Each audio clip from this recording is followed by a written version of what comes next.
সেদিন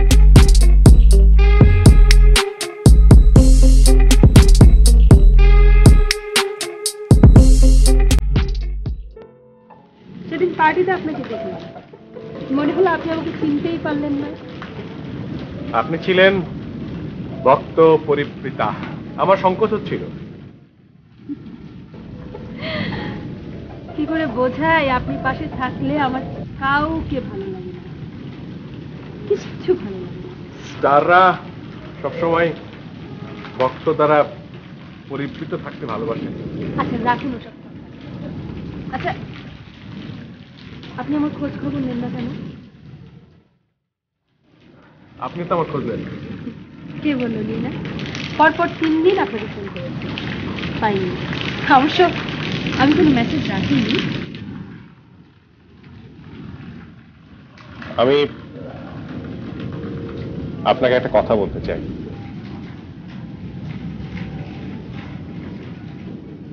না, কিছু কিছু কথা আছে যা না বলাই ভালো।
মাঝে মাঝে নিজেকে কেমন খাপছাড়া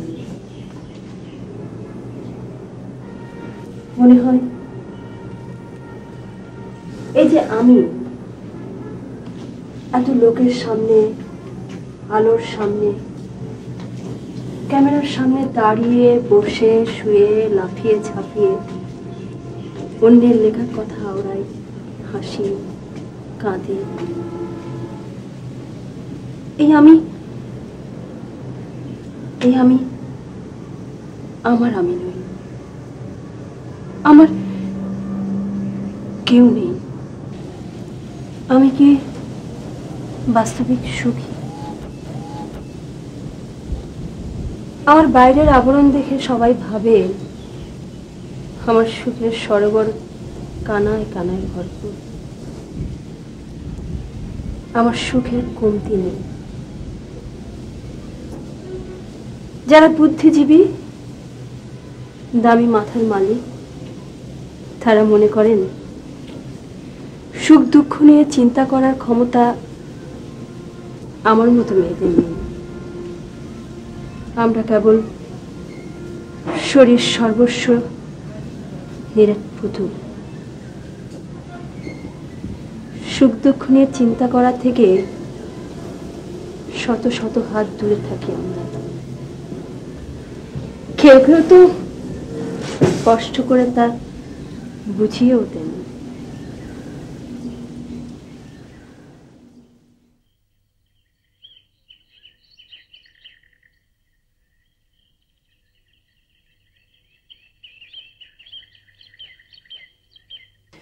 অস্বীকার করছি না, শরীর আমাদের অত্যন্ত মূল্যবান সম্পদ। যতদিন শরীরে যৌবনের ডাগরতা আছে, মাদকতা আছে, চেহারায় লাবণ্য আছে, ততদিন আমাদের বাজার দর খুব চড়া। পুরুষেরা আমার দিকে এমন করে তাকায় যেন আমি একটা পণ্য, সুন্দর ঝলমলে পণ্য। অবশ্য স্বীকার করছি, আমি নিজেকে খুব সুন্দরী মনে করি। অবশ্য এ ব্যাপারে আমার কোনো কৃতিত্ব নেই, সবই খোদার ইচ্ছে। আমাকে অবশ্য শরীর স্বাস্থ্য নিয়ে ভাবতে হয়, তোয়াজ করতে হয় শরীরকে।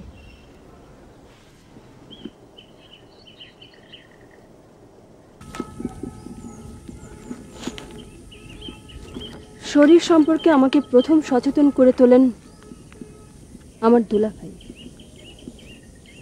কৈশোর কালেই তিনি আমাকে বডি ফিটনেসের ব্যাপারে নসিহত দেন।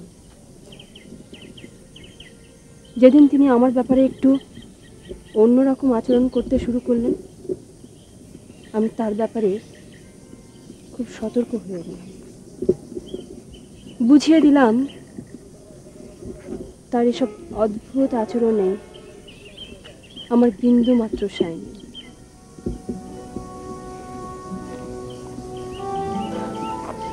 লোক হিসেবে তিনি ভালোই ছিলেন, সফল ব্যবসায়ী, আর্টিস্টিক, রুচিশীল। কিন্তু আমাকে দেখলে তিনি যেন কেমন একটু অন্যরকম হয়ে গেলেন। ফিল্মের কারো কারোর সঙ্গে দুলাভাইয়ের খুব ঘনিষ্ঠ যোগাযোগ ছিল।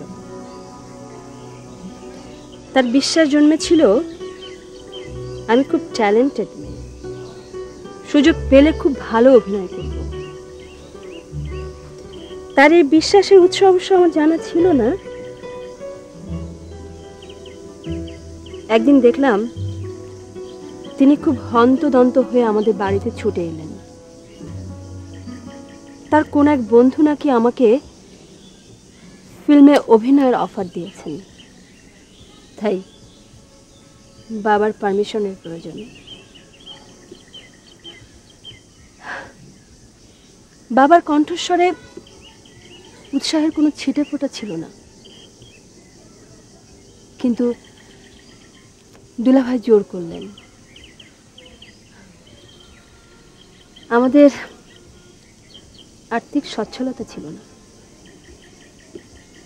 কিছু টাকা আর মেয়ের খ্যাতির সম্ভাবনার কথা ভেবেই বোধহয় বাবা রাজি হয়ে গেলেন।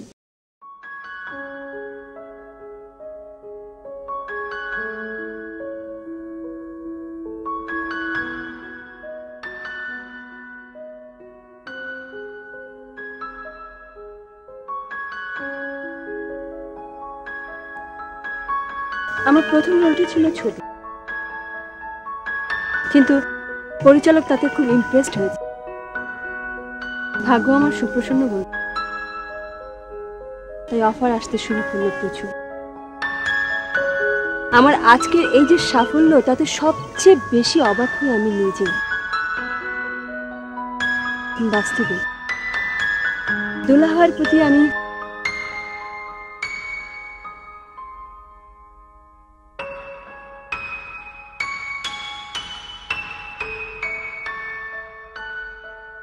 যদি কেউ মনে করেন আমার আজকের যে নাম ডাক তা খুব সহজে হয়েছে, তাহলে ভুল করবেন। অনেকেই মনে করেন আমাদের এই লাইনটা নিষ্কণ্ঠ, আগাগোড়া ফুলে সাফল্যের জন্য এখানে কোনো কাঠখড় পোড়া, একটু একটু রূপটুপ থাকলেই হলো না। ব্যাপারটা তো সহজ না, আমাকে প্রচুর পরিশ্রম করতে হয়েছে। আর্ট ল্যাম্পে কড়া আলোর নিচে দাঁড়িয়ে থাকতে হয়েছে ঘন্টার পর ঘন্টা, দিন নেই রাত নেই শুটিং করতে হয়েছে, আউটডোর ইনডোর। রাতে ভালো করে ঘুম হয় না, প্রচুর প্রচুর পরিশ্রম করতে হয়েছে আমাকে। যারা সিনেমা হলে গিয়ে ছবি দেখেন, হইচই করেন, সিটি বাজান, তারা এই খবর রাখেন না। নমস্কারে প্রভু, একটি নমস্কারে, একটি নমস্কারে প্রভু, একটি নমস্কারে। কি ভাইয়া, খুব মুডে আছো বলে মনে হচ্ছে। আমি মুডে নেই, আপনি বরং হেভি মুডে আছেন। আচ্ছা লিজমি ভাই, আপনি প্রায়ই এই গানটা গান, একটি নমস্কারে প্রভু একটি নমস্কারে। অনেকদিন কারণ জিজ্ঞাসা করেছি, উত্তর দেন। আজ বলবেন? শুনতে চাও? হ্যাঁ।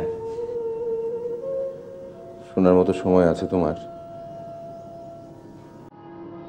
সে অনেক বিরাট ঘটনা, শুনবে তুমি?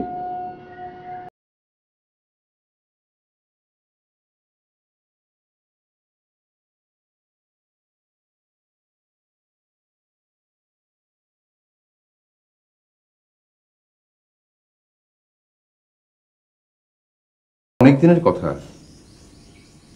তখন আমি কলেজের ছাত্র, রীতিমতো ফুলবাবু। বরাবরের মতো সেবারও বেড়াতে গেলাম ঈশ্বর দিতে ছুটিতে। স্টেশনের কাছে একটা বড় ওভারব্রিজ, তার ডান দিকে স্টেশন মাস্টারের দোতলা বিল্ডিং, আর বাম দিকে একটা বিচ্ছিন্ন টিকিট ঘর। বিকেলবেলা বেড়াতে বেরোতাম, আমার সে তরুণ বয়সের চঞ্চল চোখ আটকে থাকতো ওই স্টেশন মাস্টারের দোতলা বাড়ির ব্যালকনিতে। যদি কখনো কোনো ললনার দেখা পাই তো কখনো দেখা পেতাম, কখনো পেতাম না। একদিন মেইন রোড থেকে নেমে গেলাম অ্যাস্টন স্টেশন মাস্টারের কোয়ার্টারগুলোর দিকে।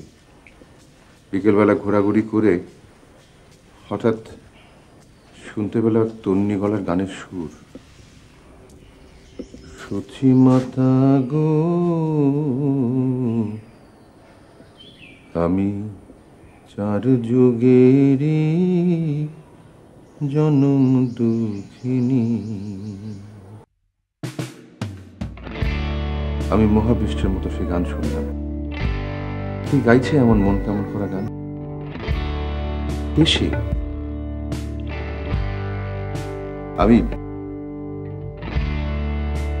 আমি না দেখেই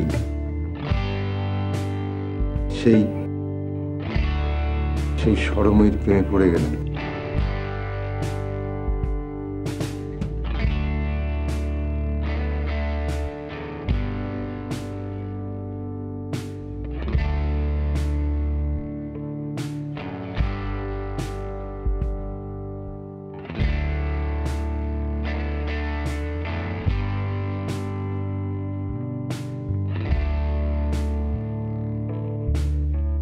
পরদিন বিকেলে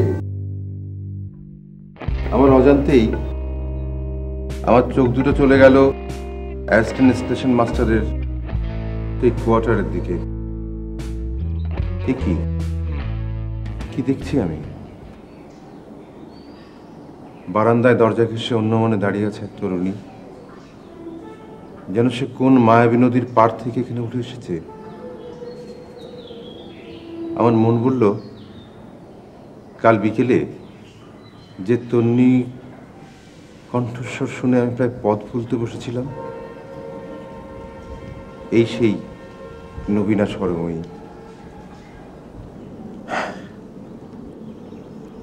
আমার মন ভুল বলেনি। সেই মুহূর্তে আমার মনের ভিতরে এক উথাল পাথাল মোহন ঝড়। ওর গান যে আমার ভালো লেগেছে সে কথাটা বলবার জন্যে আমি ব্যাকুল হয়ে উঠলাম। আমি চাইও আমার ভালো লাগার কথা জানুক, কিন্তু কেমন করে জানাবো, কি করে জানাবো, কে বলে দেবে? আমি আমি আমি কোনো কিছু ঠিকমতো না বুঝে দূর থেকে নমস্কার জানালাম। ও বোধহয় আমাকে লক্ষ্য করছিল, নইলে নইলে ওই রকম হঠাৎ থতমত খেয়ে ছুটে বেড়াবে কেন? পলাতকা, বুঝলে, পলাতকা আমার মনের মধ্যে ভয় ঢুকিয়ে দিয়ে গেল। আমার বুক ঠিক ঠিক করতে লাগলো, দম বন্ধ হয়ে আসা জোগাড়। কি করবো বুঝে উঠতে পারছিলাম না। কেন যে নমস্কার জানাতে গেলাম, আমার আমার নিজেকে রীতিমতো ধিক্কার দিতে ইচ্ছে করে। আমার চোখ ঘোরাফেরা করতো সেই দরজার দিকে, আমার সকল সত্তা উন্মুখ হয়ে থাকতো তার দিকে, যার আশ্চর্য সুন্দর উপস্থিতি একটা সামান্য দরজাকে, একটা বারান্দাকে অন্য অর্থ দেয়, ভিন্ন মানে দেয়। আমার দৃষ্টি আমি বিছিয়ে দিয়েছি সেই পথে। সে এলো আমার হৃদস্পন্দনকে দ্রুত করে দিয়ে সৌন্দর্যের তরঙ্গ তুলে। জীবনে অনেক মেয়ে দেখেছি, কিন্তু এইরকম মেয়ে কখনো দেখিনি ভাইয়া। আমি নমস্কার জানালাম, তার উত্তরও পেলাম চটজলদি। সে আমার দিকে অপলক দৃষ্টি মেলে তাকালো, ছলকে উঠল আমার রক্ত। স্বপ্নীল বিদ্যুৎ বয়ে গেল আমার সকল সত্তায়, যেন যেন বহু যুগের ওপার থেকে সে আমাকে নমস্কার জানালো। পৃথিবীর সকল সৌন্দর্য, সকল আনন্দ পুঞ্জীভূত হলো ওর ওই একটি নমস্কারে।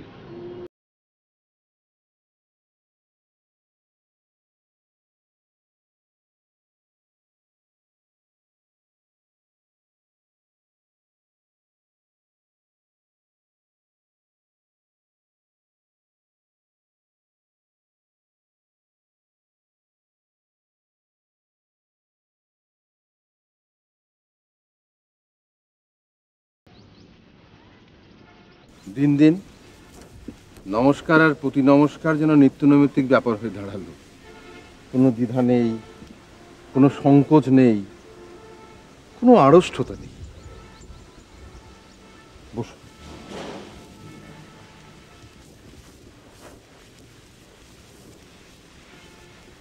অনেক সাধনায়, অনেক মুশকিলে ওর নামটা আমি জানতে পেরেছি।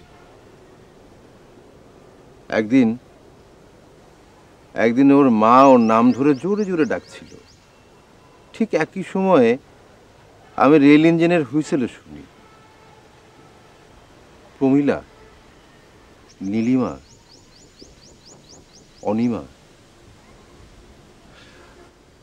আমি একদিন করলাম কি, খুব জোরে জোরে প্রমীলা প্রমীলা বলে ডাকতে শুরু করলাম। মেয়েটি দূর থেকে হাসিতে ফেটে পড়ে জানালো তার নাম প্রমীলা না, সে ওই নীল আকাশ দেখালো, তার নীল চোখের কোনা দেখালো, আর আর নীল শাড়ির আঁচল দেখালো। এসব দেখিয়ে বোঝালো যে তার নাম প্রমীলা না, নীলিমা। নীলিমা মিত্তির, নীলিমা মিত্তির। তারপরের ঘটনা খুবই সংক্ষিপ্ত এবং দ্রুত। এটা না হয় আর একদিন বলবো। বুঝলে ভাইয়া, তোমার সাথে কথা বলতে বলতে আমি অনেক কথা বলে ফেললাম।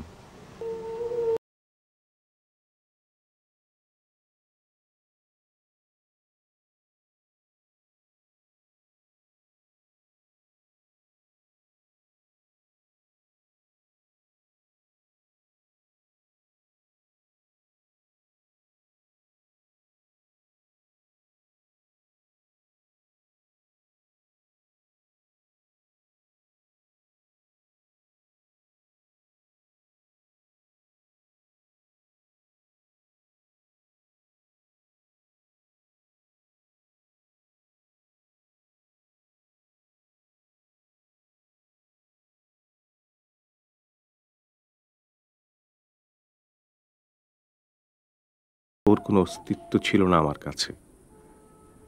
এখনো আমার মনে স্পষ্ট কোনো অবয়ব নেই নীলিমা মিত্তিরের। যা আছে তা শুধু ধারণা মাত্র। কিন্তু জমির ভাইয়ের সেই নেপথ্যচারিণী আমার স্মৃতির অংশ হয়ে গেছে যেন।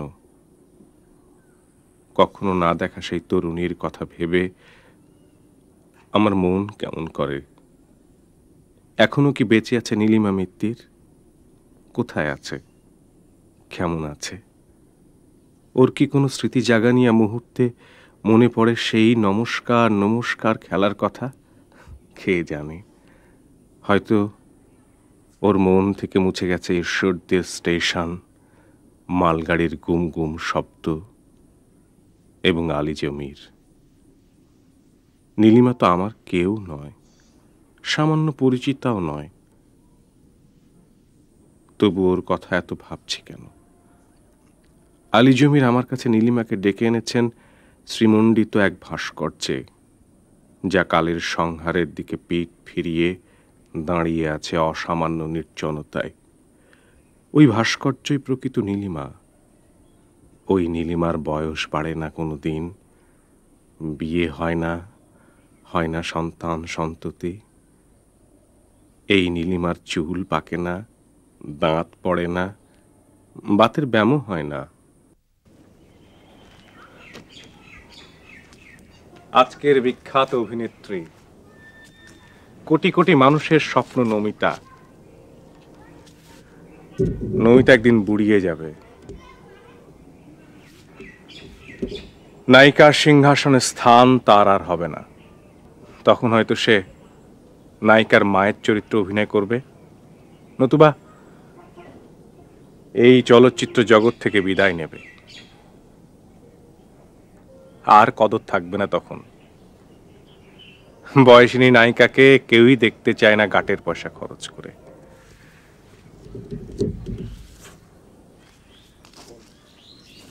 সবচেয়ে গুণী পরিচালক ও মেধার জোরে সেই পতন ঠেকাতে পারবে না। এই নক্ষত্র পতন রোধ করতে পারবে না চলচ্চিত্রের সবচেয়ে প্রতিভাবান সাংবাদিক। যদি বেঁচে থাকি, বিস্তর বয়স হবে তখন। বয়সের ভারে নাকি লেখনীর ধার কমে যায়, অনেকেরই যায়, আবার কারো কারো সেই ধার শানিত হয়। আমি কি তখন সেই পেশায় থাকবো?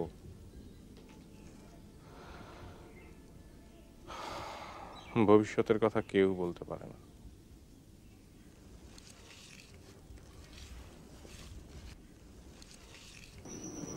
আমাদের বয়স বাড়ে, আমরা পরিণতির দিকে এগিয়ে যাই ধাপে ধাপে। আমরা ম্যাচুরিটি অর্জন করি। ম্যাচুরিটি মানে কি গোমড়ামুখ হয়ে থাকা, মুখটাকে সারাক্ষণ শ্রাবণ মাসের আকাশের মতন থমথমে করে রাখা? এই বয়সের আলী জমির নিশ্চয়ই একজন ম্যাচুরড মানুষ। কিন্তু ওই যে তিনি প্রায়শই একটি নমস্কারে প্রভু একটি নমস্কারে গানটি গুনগুনিয়ে ওঠেন। এটিকে অনেকের কাছে ছেলে মানুষই বলে মনে হতে পারে। সেই কবেকার একটি ঘটনাকে এখনো মনের ভিতরে জিইয়ে রেখেছেন ভদ্রলোক। সেই কাঁচা বয়সের আবেগ বিহ্বল কয়েকটা দিনের স্মৃতি এখনো আগলে রেখেছেন, মনে রেখেছেন এমন একটি মেয়েকে যার সঙ্গে একটি কথাও বলেননি কখনো। একে ছেলে মানুষই বলে উড়িয়ে দিতে পারেন বিজ্ঞজনেরা। তর্কের খাতিরে যদি ছেলে মানুষই বলে মেনেই নেই, তবুও বলবো কাঙ্ক্ষণীয় এই ছেলে মানুষই। আলী জমিরের জীবনে এইটুকু ছেলে মানুষই মরুত্তানের মতো।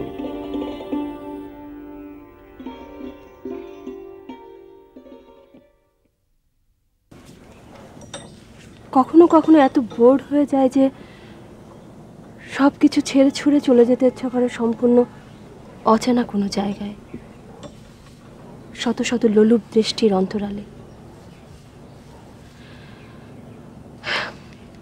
এক ধরনের পুরুষ দৃষ্টি আমার খুব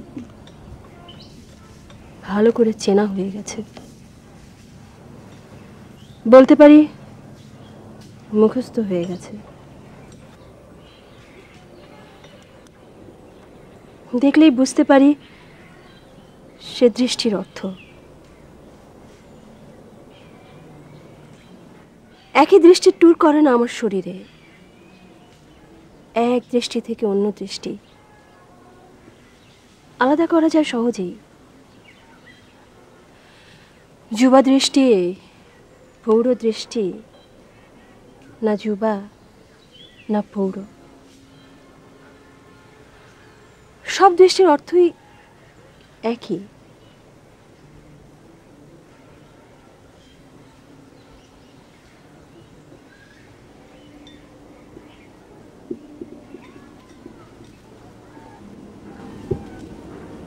তবে ব্যতিক্রম যে ঘটে না তা নয়। এই যেমন সাপ্তাহিক অলকানন্দের স্টাফ রিপোর্টার নাসিম তারেক।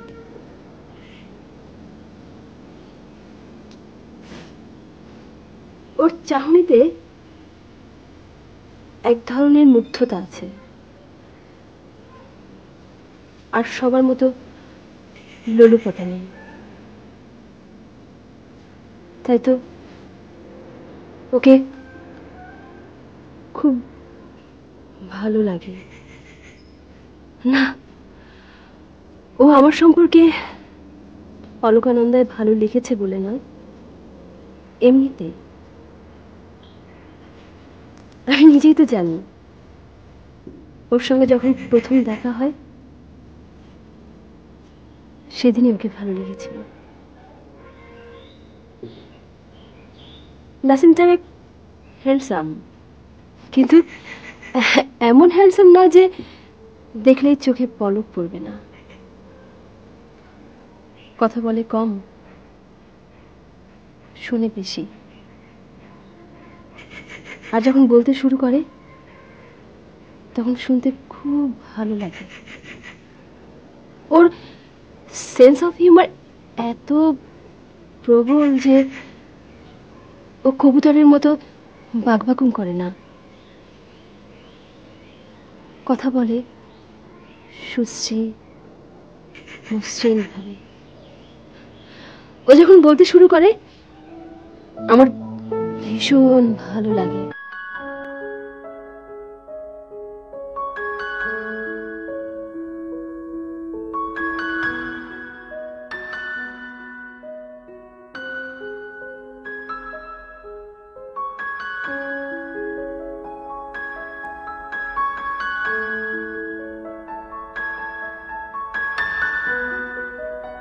যতদূর মনে হয়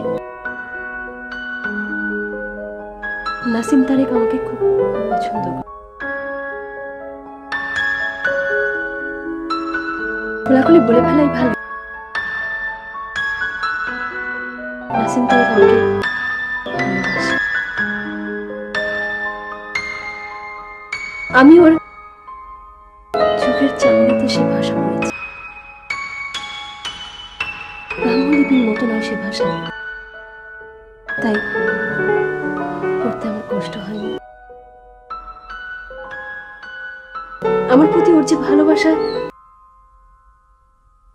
তা ওর ভেতর থেকে উঠে আসা কোনো জিনিস, যেমন আমার হয়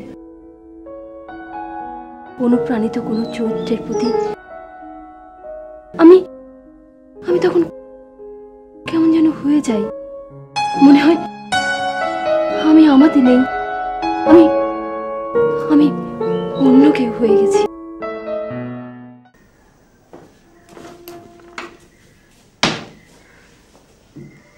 ধন্যবাদ জানাতে এলাম।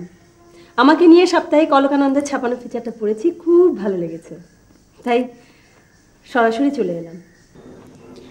কি খাবেন, চা না কোল্ড ড্রিঙ্কস? কিচ্ছু না, আমাকে এক্ষুনি চলে যেতে হবে। এই প্রথম আমাদের অফিসে এলেন, কিছু না খেয়ে চলে যাবেন? আরেকদিন আসবো না? হয় আর একটু থাকুন না প্লিজ।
আমি নমিতার ভালোবাসা চাই,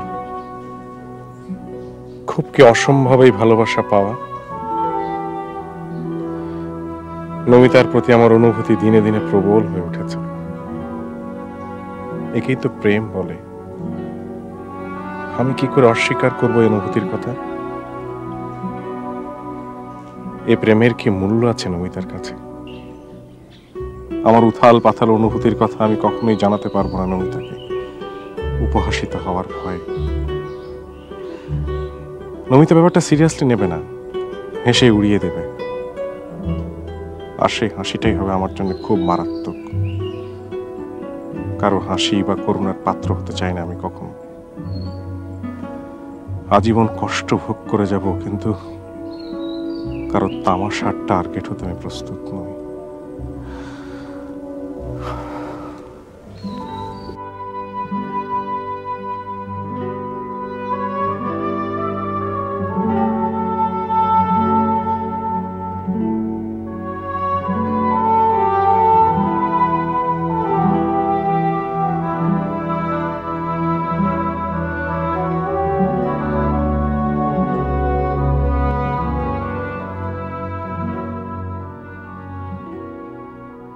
নিজের সম্পর্কে প্রায় কিছুই বলে না নাসিম তারেক, বললেও সামান্য দু একটা কথা।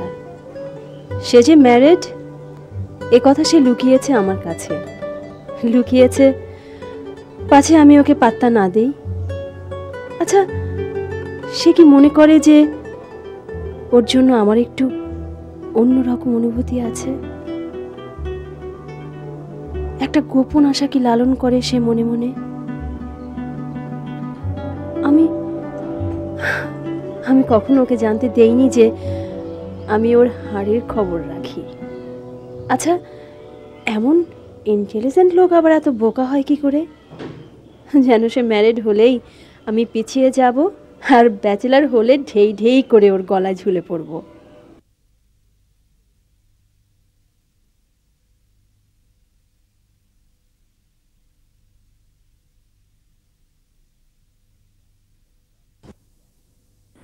অথচ আলী জমিরের কথায় ধরি, নীলিমাকে মনের কথা জানাবার সুযোগ তার ছিল না। ওরকম প্রতিকূল অবস্থায়ও তিনি নীলিমা মিত্তিরকে জানিয়ে দিয়েছিলেন যা তিনি জানাতে চেয়েছিলেন। অথচ আমি এত সুযোগ থাকা সত্ত্বেও নমিতাকে আমার কথা বলতে পারছি না। কতবার বলতে চেষ্টা করেছি, কিন্তু পারিনি শেষ অবধি। এক কথা বলতে গিয়ে অন্য কথা বলে ফেলি, কিছুতেই প্রসঙ্গটা তুলতে পারি না।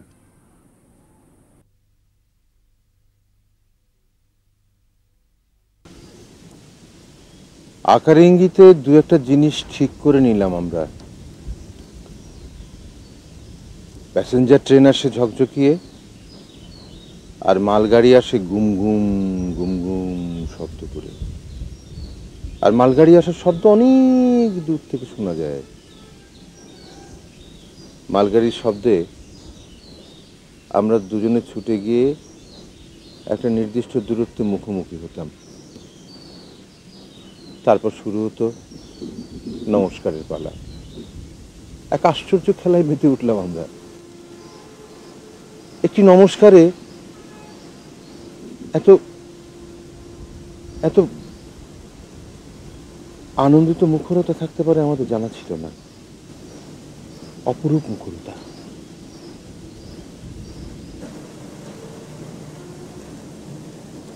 তারপর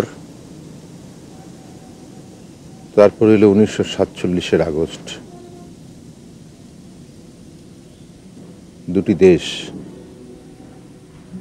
দুটি দেশে উঠল সাড়ম্বরে দুটি স্বাধীন পতাকা।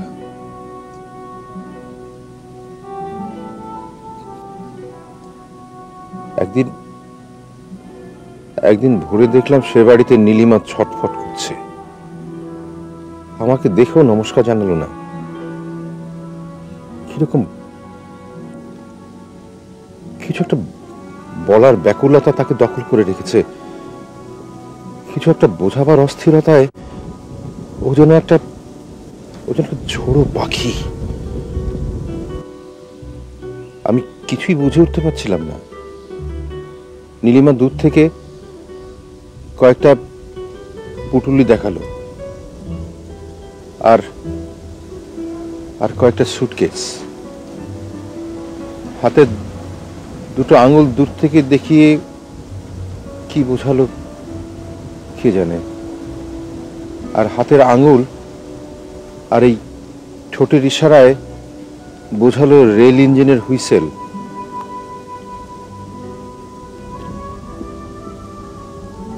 রাত 2টোর ট্রেনে নীলিমা চলে যাবে।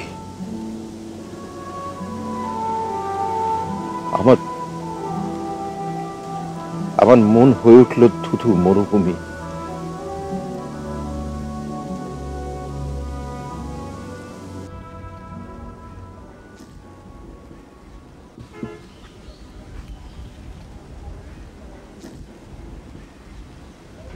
আমি খোলা মনে কনফেস করছি, আমি নাসিম তারিককে ভালোবাসি, কিন্তু ওকে বিয়ে করব না। ও যদি বিয়ের জন্য জোরাজুরি করে তবুও না। মনে হয় না ও বিয়ের জন্য জোরাজুরি করবে, কারণ ও যে ধাঁচের মানুষ, ওর মধ্যে হ্যাংলামি নেই, কোনো জবরদস্তি নেই।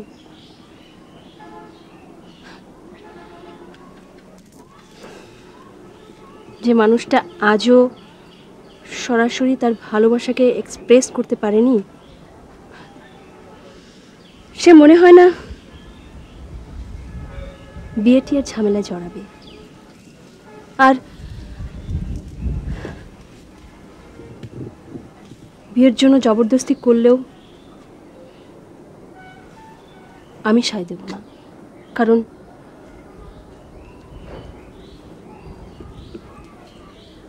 আমি কারো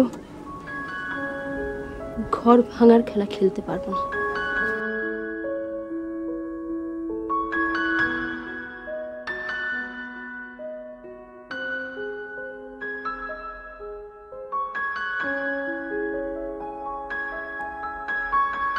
বাসা যখন সবাই, তখন আমি চুপিসারে বেরিয়ে এলাম রাস্তায়। রাত 1টা। ওই তো সে, যার জন্য এত রাতে আমি বেরিয়ে এসেছি। ওই তো সে দাঁড়িয়ে আছে স্টেশনের প্ল্যাটফর্মে পরিজনদের সঙ্গে, ভীষণ অস্থির। এদিক ওদিক কাকে যেন খুঁজছে ব্যাকুলতা নিয়ে। একসময় আমার চোখে ওর চোখ পড়ল, তারপর আমার দিকে তাকিয়ে রইল নিষ্পলক নেত্রে।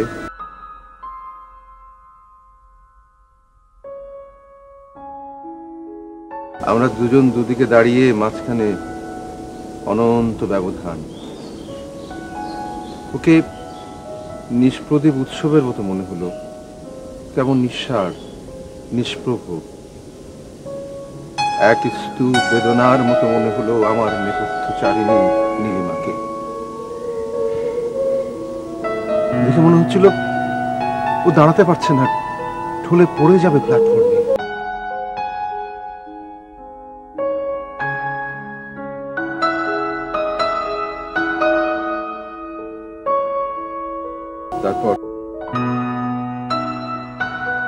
তারপর একসময় ট্রেন এলো ঝকঝকিয়ে। ওই পরিজনদের সঙ্গে ও এগিয়ে গেল ধীর পায়ে, চাবি দেওয়া কলের পুতুলে। আমি দূরে দাঁড়িয়ে রইলাম।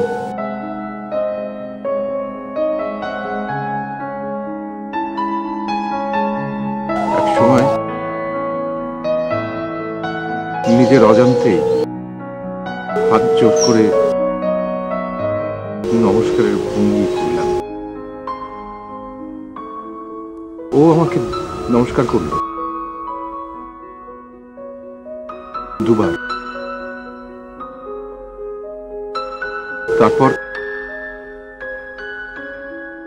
তারপর কেমন আবছা হয়ে গেল নীলিমার মুখ।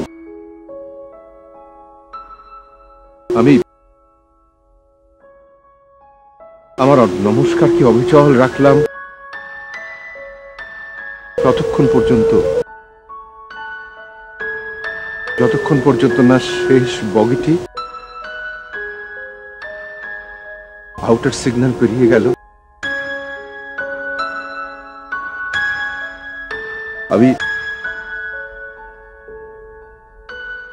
দাঁড়িয়ে রইলাম অনেক একা।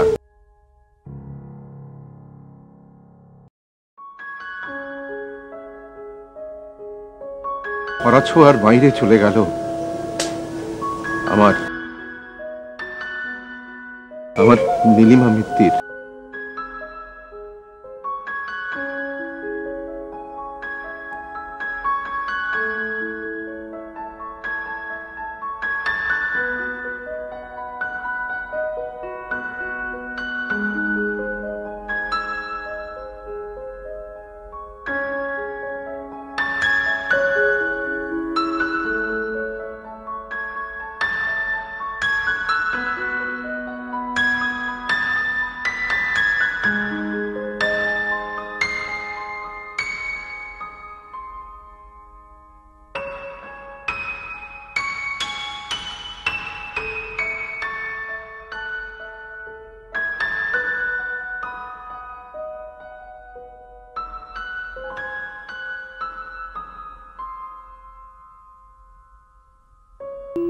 আমি ডিসিশন নিয়ে ফেলেছি, আমার প্রকৃত মনোভাব কোনোদিন আমি নাসিমকে জানতে দেব। আমার দুর্বলতম মুহূর্তেও ওর কাছে আমার ভালোবাসার কথা প্রকাশ করব। করে কি লাভ? আমার জীবন এমন এক খাতে বয়ে চলেছে, সেখান থেকে ফেরার যতদিন না বয়স আমাকে বাতিল করে দেয়।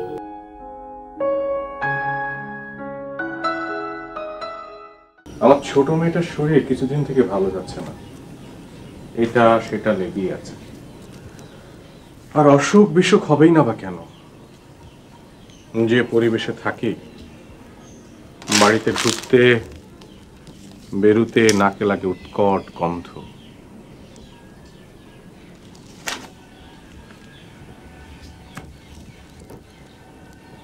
আমার স্ত্রীর আচরণ কিছুদিন থেকে একটু অন্যরকম। বেশি কথা বলে না, কেমন একটু খাপ ছাড়া, একটু উদাসীন।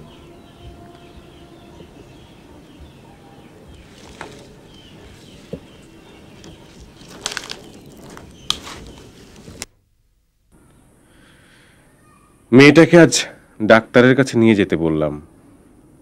আমারই যা উচিত ছিল, নমিতার সঙ্গে দেখা করব বলে দায়িত্বটা স্ত্রীর উপর চাপিয়ে দিয়ে এসেছি। তবে কি পিতা হিসেবে আমি দায়িত্বশীল না? নমিতার বাসায় আজই যেতে হবে এমন কোনো কসম তো খাইনি। কালও যাওয়া যেত, কিংবা পরশু। নমিতার বাসায় তো আজ যাইনি শেষ পর্যন্ত, দোরগোড়া থেকে ফিরে এসেছি।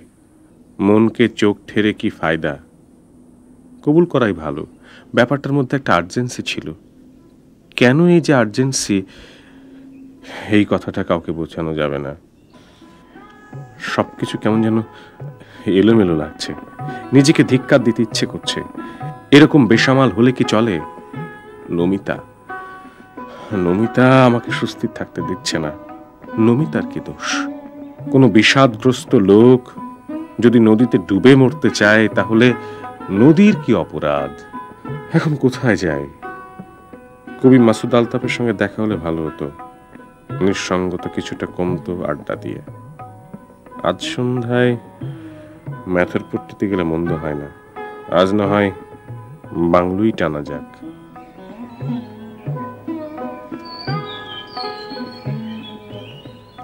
আমি দেখে শুনে শেষ পর্যন্ত একজন শাসলক বিজনেসম্যানকেই বিয়ে করব।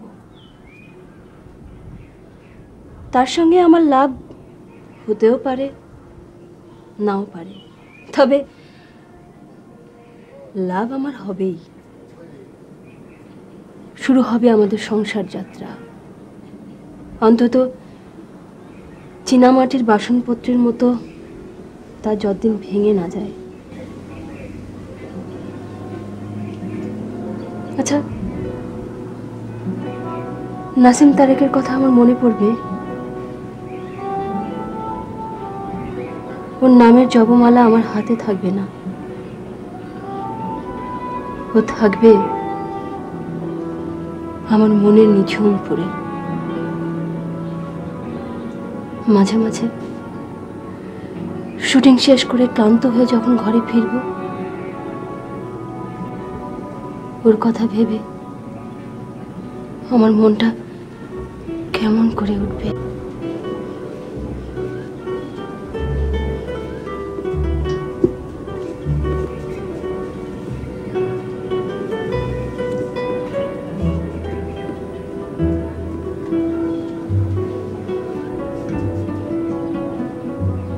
নাসিম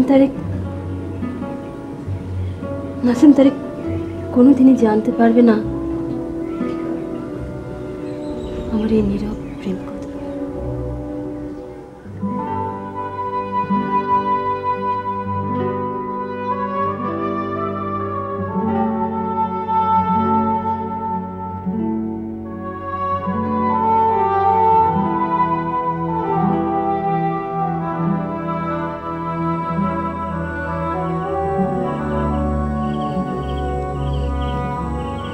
আমি নাসিম তারেক, সাপ্তাহিক অলকানন্দা পত্রিকার স্টাফ রিপোর্টার। জনপ্রিয় প্রতিভাময়ী অভিনেত্রী নমিতার সঙ্গে আমার বেশ কয়েকবার কথা হয়েছে। এই সুযোগ আমি পেয়েছিলাম সাংবাদিকতা করার কারণে। নমিতার কাছে আমার মনের ভাব প্রকাশ করার মতন কোনো সাংকেতিক ভাষা আমি আবিষ্কার করতে পারিনি। আমার মনের ভাব প্রকাশিত হলে নমিতা কি সাড়া দিত?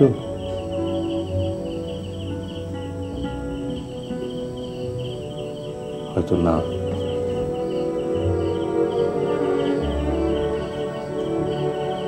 আমার এখন একা লাগে, ভীষণ একা। মনে হয় এই পৃথিবীতে কারো সাথে আমার কোনো সংযোগ নেই।